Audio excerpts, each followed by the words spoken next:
Hemos estado hablando, y hoy último domingo del mes, ya tan rápido, último domingo del mes de enero.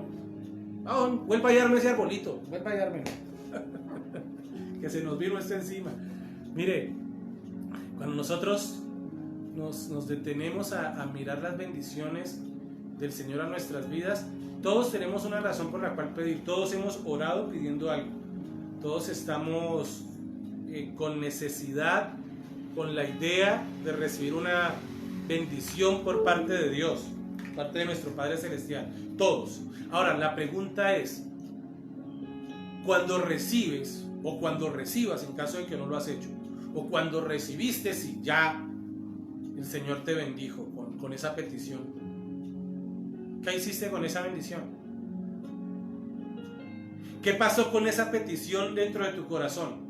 ¿Surgió otra que tú consideras más urgente ahora o consideras más importante ahora? ¿Te olvidaste, te adueñaste, te la encerraste o lo compartiste con los demás? ¿Para qué pides tú esa bendición? ¿Cuál es la motivación en tu corazón en esa petición?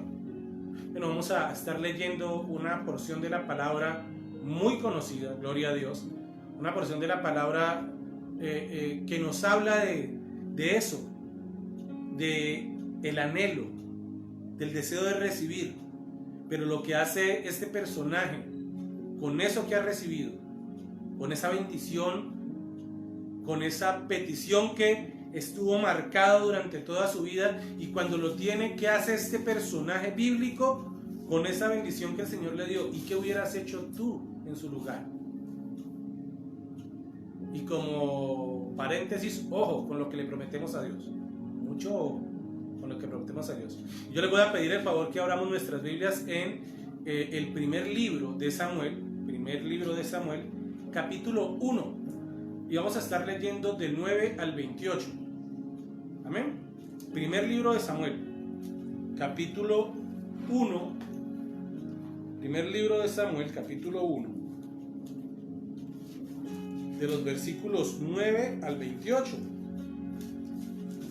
Vamos a leer bastante palabra hoy. Vamos a estudiar y vamos a pedirle al Señor que sea Él revelándonos de su palabra. Ahora usted ya llegó, usted ya abrió y ya sabe más o menos de qué se trata la lectura, ¿cierto? Para los que no se han ubicado, Primera de Samuel está después de Ruth y antes, valga la redundancia, de Segunda de Samuel. Mejor dicho, para ubicar el libro, busque entre Génesis y Apocalipsis, dele vuelta a las hojitas y por ahí la haya. Amén. Entonces tenemos ya esta situación. Vamos a hablar, sí, como usted ya vio, como usted ya leyó, vamos a leer la historia de Ana. Ana es la mamá de Samuel. Samuel es la persona que empezó a escribir esta lectura. Ana estaba en una situación muy difícil de su vida, teniendo en cuenta que en el Antiguo Testamento las familias que tenían hijos se les consideraba más bendecidas. Las familias que no, vientres, de hecho hay una persona que dice que bendito el vientre y maldición al vientre que no. Bueno, esto es un contexto muy del Antiguo Testamento. Resulta de que Ana, aparte de que no tiene hijos, es una de 3 esposas. Las otras esposas han tenido hijos, pero sí dice que Alcana, el esposo de Ana, ama a Ana por encima de las demás, pero en ella está el dolor de no poder tener hijos, y que literalmente las otras 2 esposas le hacen bullying a Ana por el hecho de que su vientre sí es productivo y el de ella no. Y Ana, en medio de ese dolor, decide ir al templo, decide arrodillarse cerca del templo y allí hacer una oración en voz baja, y estar tan metida y tan concentrada en su oración que aún el mismo sacerdote le dice: no friegue, mijita, usted ya emborrachó tan temprano y se emborracha para venir al templo. Y aquí es cuando arranca la historia, porque ella le explica que no está borracha, y ella le explica al sumo sacerdote qué es lo que pasa y qué sucede. Y la historia dice así, del 9 en adelante dice: Se levantó Ana después que hubo comido y bebido en Silo, y mientras el sacerdote Elí estaba sentado en una silla junto al pilar del templo de Jehová, ella, con amargura de alma, oró a Jehová y lloró abundantemente. E hizo voto diciendo: Jehová de los ejércitos, si te dignares a mirar a la aflicción de tu sierva, y te acordares de mí, y no te olvidares de tu sierva, sino que dieres a tu sierva un hijo varón, yo lo dedicaré todos los días de su vida, y no pasará navaja sobre su cabeza. Mientras ella oraba largamente delante de Jehová, Elí estaba observando la boca de ella. Pero Ana hablaba en su oración y solamente se movían sus labios y su voz no se oía. Y Elí la tuvo por ebria. Entonces le dijo Elí: ¿hasta cuándo estarás ebria? Digiere tu vino. Y Ana respondió diciendo: no, Señor mío, no, yo soy una mujer atribulada de espíritu. No he bebido vino ni sidra, sino que he derramado mi alma delante de Jehová. No tengas a tu sierva por mujer impía, porque por la dignidad de mis congojas y de mi aflicción he hablado hasta ahora.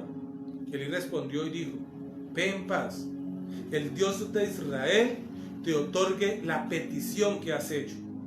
Y ella dijo: halle tu sierva gracia delante de tus ojos. Y se fue la mujer por su camino y comió y no estuvo más triste. Y levantándose de mañana, adoraron delante de Jehová y volvieron y fueron a su casa en Ramá. Y Elcaná se llegó a su mujer y Jehová se acordó de ella. Y aconteció que al cumplirse el tiempo, después de haber concedido a Ana, dio a luz un hijo y le puso por nombre Samuel, diciendo: por cuanto lo pedía Jehová. Después subió el varón, Elcaná, con toda su familia, para ofrecer a Jehová sacrificio acostumbrado por su voto. Pero Ana no subió, sino dijo a su marido: no subiré hasta que el niño sea destetado, para que lo lleve y sea presentado delante de Jehová y se quede allí para siempre. Y Elcaná su marido le respondió: haz lo que bien te parezca, quédate hasta que lo destetes, solamente que cumpla Jehová su palabra. Y quedó la mujer y crió a su hijo hasta que lo destetó. Después que lo tuvo destetado, lo llevó consigo con 3 becerros, una efa de harina y una vasija de vino, y lo trajo a la casa de Jehová en Silo. Y el niño era pequeño. Y matando el becerro, trajeron el niño a Elí. Y ella dijo: oh Señor mío, vive tu alma, Señor mío, yo soy aquella mujer que estuvo aquí junto a ti orando a Jehová. Por este niño oraba, y Jehová me dio lo que pedí. Yo pues lo dedico también a Jehová todos los días que viva. Será de Jehová. Y adoró allí a Jehová. Bueno, Ana tenía en su corazón el anhelo de un hijo. Y el Señor responde afirmativamente a esa petición. Pero Ana recuerda la promesa, el compromiso que hizo en el templo delante del sacerdote Elí. Y en esa época, para destetarlo, duraba más o menos a los 3 años de edad. Y a los 3 años de edad, Ana lleva el fruto de su vientre. Miren, este tiempo particular, voy a hacer un paréntesis, este tiempo particular de el momento histórico donde se escribe este libro, recuerden que estamos en un tiempo de transición, ¿ya? Muere Moisés, asume Josué, muere Josué y empieza la temporada de jueces. Y en jueces hay algo que se repite mucho, y ahí dicen: y en aquella época no había rey y la gente actuaba según le parecía. Y se cometen muchas atrocidades, la gente ofende a Dios de muchas maneras. Y cuando termina esta temporada, Samuel es el último juez de esta temporada. Y Samuel está ahí sirviendo al Señor. Pero en este tiempo de transición, tanto política como transición espiritual, recuerden que la teocracia de los tiempos de Moisés y de José ha sido reemplazada gracias a la desobediencia que ha tenido el hombre, que, como les digo, en Jueces nos dice que no había rey y el pueblo hacía conforme le parecía. Básicamente lo que nos está diciendo es que el pueblo había dejado de escuchar la guía de Dios y la gente andaba como se le daba la gana, como creían que se tenía que hacer. Ya para este entonces, en Samuel, se prepara el camino para establecer un reinado, para establecer una monarquía, y se espera que este rey, que este monarca, este hombre, gobierne según los mandatos de Dios. Pero no, el hombre que es elegido no actúa, por lo menos no en los últimos años de su vida, de acuerdo a lo que el corazón quiere. Esta etapa histórica que se narra en Samuel es una profecía de ese precursor, de ese rey, de ese Mesías que el Señor está prometiendo va a llegar y va a gobernar. Pero este primer rey y estos reyes, se ve la equivocación, y ya lo vemos en Primera y Segunda de Reyes, Primera y Segunda de Crónicas, donde estos reyes cometen muchas equivocaciones, y todo esto habla básicamente de la diferencia entre un reinado celestial, de un reinado perfecto, y un reinado del hombre. Miren, el antiguo,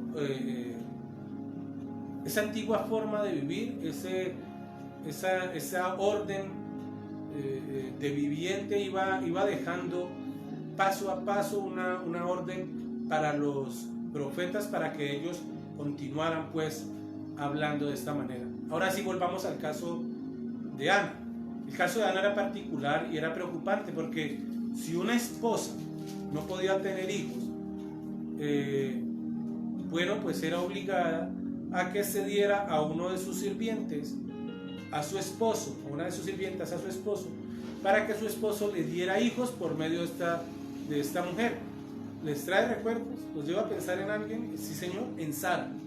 Por eso Sara le dice a su esposo: toma a mi esclava egipcia, para que por medio de ella me des hijos. Bueno, Ana estaba obligada, si ella no podía tener hijos, a ceder a su criada para que su esposo Elcaná tuviese hijos con ella. Aclaremos de que esto era una costumbre del antiguo Medio Oriente, que era entregar a la sirvienta para que su esposo tuviera hijos con ella.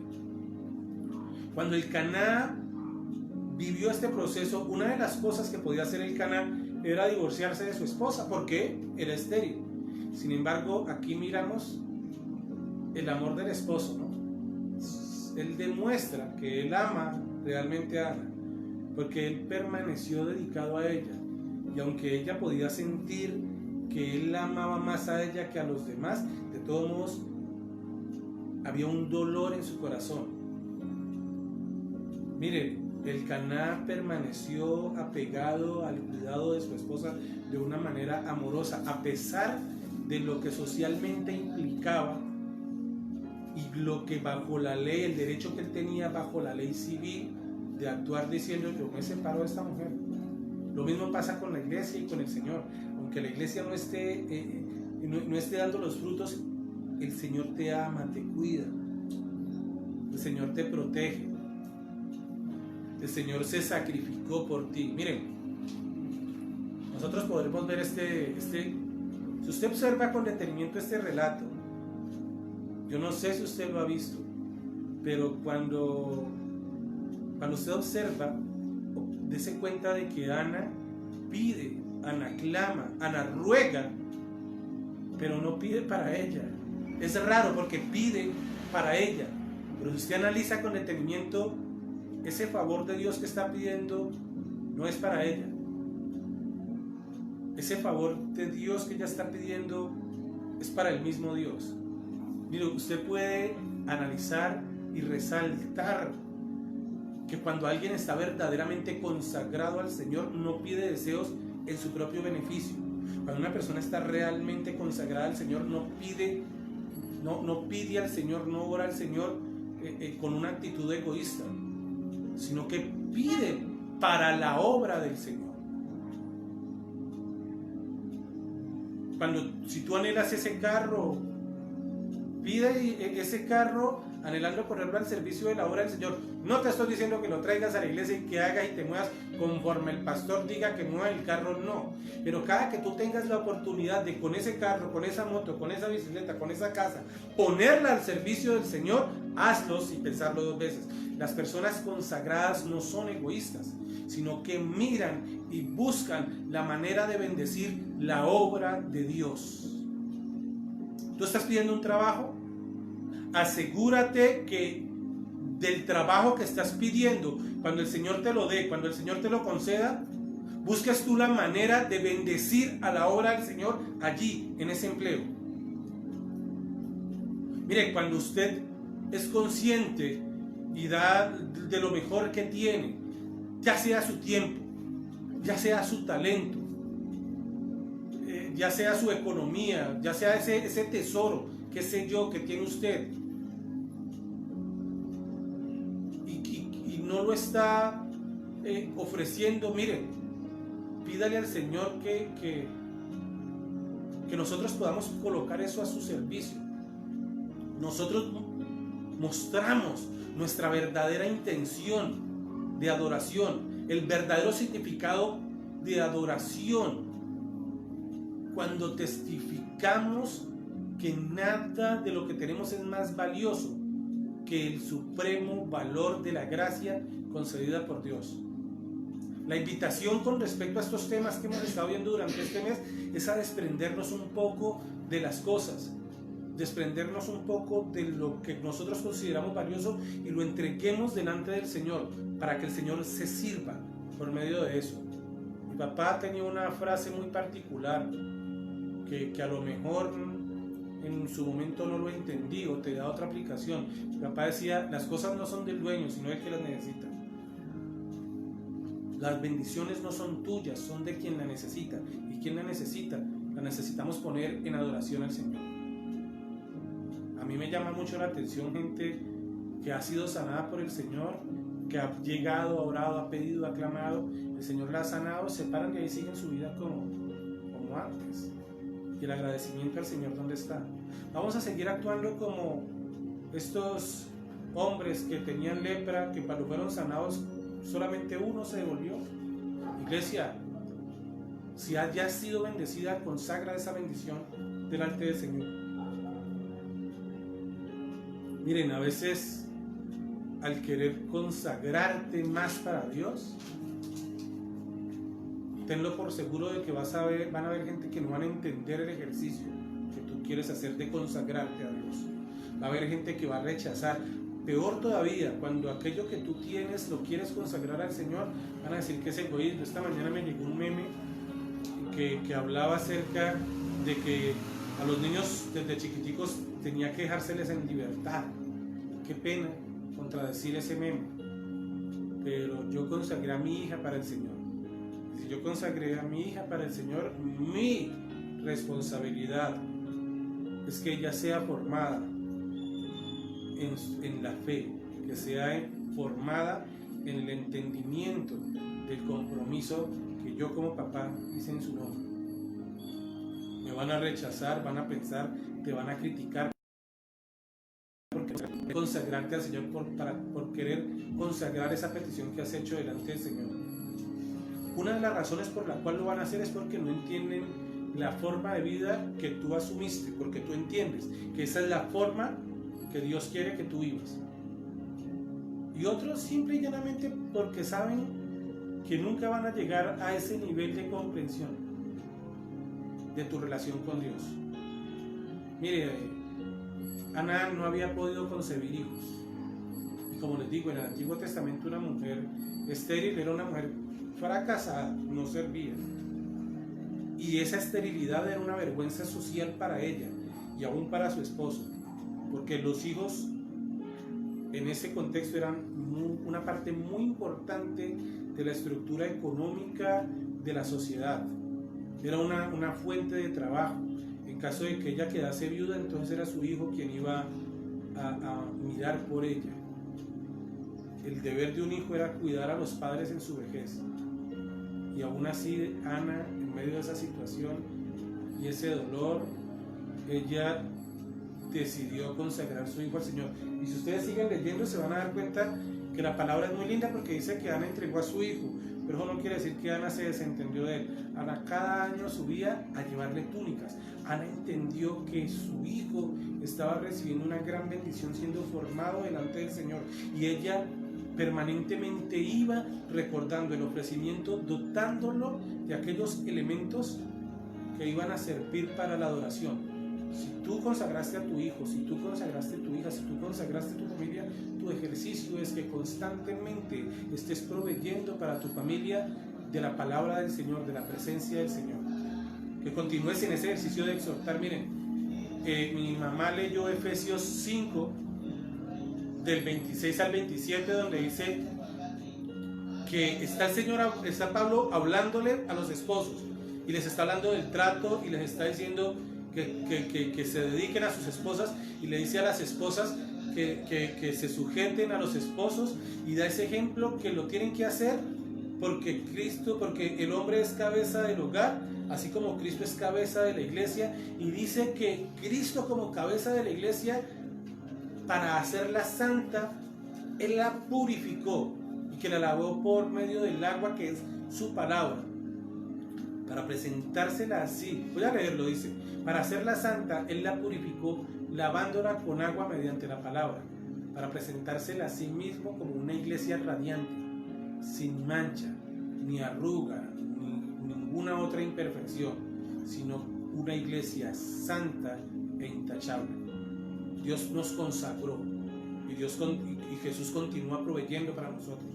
Nosotros, en ese ejercicio de querer consagrar nuestras vidas al Señor, tenemos que desechar todo aquello impuro, todo aquello que está impidiendo tener ese libre acceso a la presencia del Señor.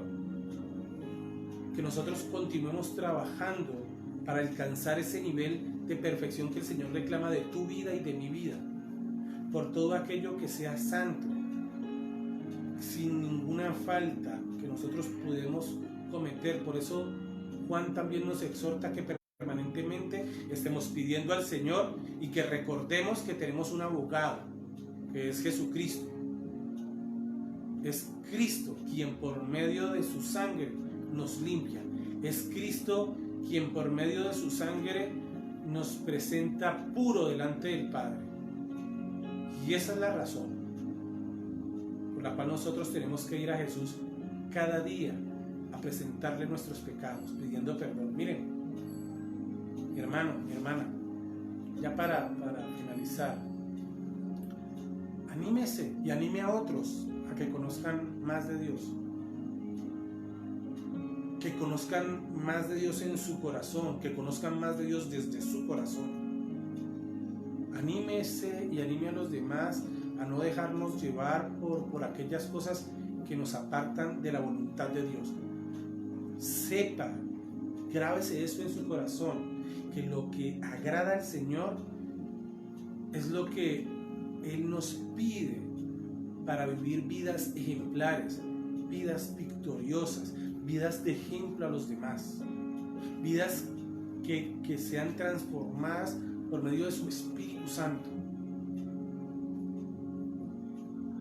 Que nosotros podamos transformar nuestras vidas y que otras personas sean transformadas por ese reflejo de vida que nosotros debemos llevar. Mire, cuando nosotros afectamos las vidas de a todos aquellos que nos rodean, tiene que haber un cambio. Tiene que haber un cambio. Ana es un ejemplo tan grande para nosotros, porque en lugar de frustrarse, en lugar de enojarse, en lugar de responder con ofensas a las mujeres que estaban haciendo bullying, o en vez de mostrarse destruida delante de ellas, ella oró a Dios. Ella llevó su problema con sinceridad delante de Dios. Usted y yo, todos nosotros, los que en este momento estamos viendo este video, estamos viendo esta transmisión, nosotros podemos enfrentar momentos de improductividad, como lo dicen algunas empresas. Usted puede estar viviendo, sentir que por más esfuerzos que haga, usted nada le sale bien, ya sea en su trabajo, ya sea en su relación con otras personas. El ejemplo que nos da Ana es orar, y aunque sí hay momentos en los que nos cuesta por el sentimiento doblar nuestras rodillas y orar delante del Señor,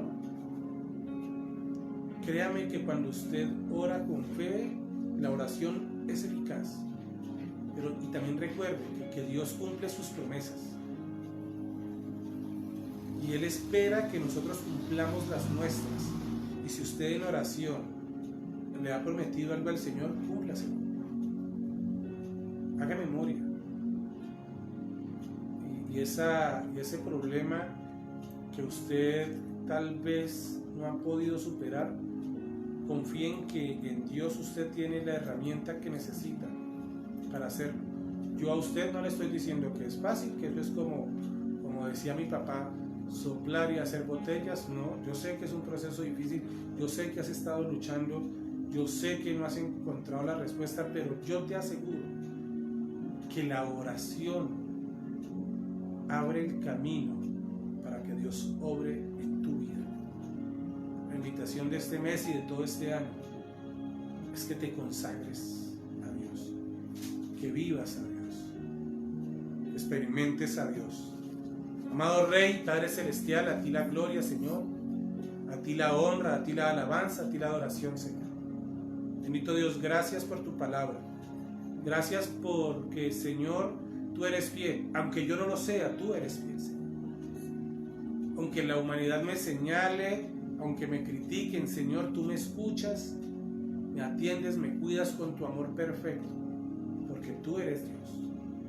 Alabado y glorificado sea tu nombre, soberano Rey. Alabado y glorificado seas tú, Señor. Permíteme, Padre Celestial, que yo esté convencido de la necesidad de consagrarme a ti.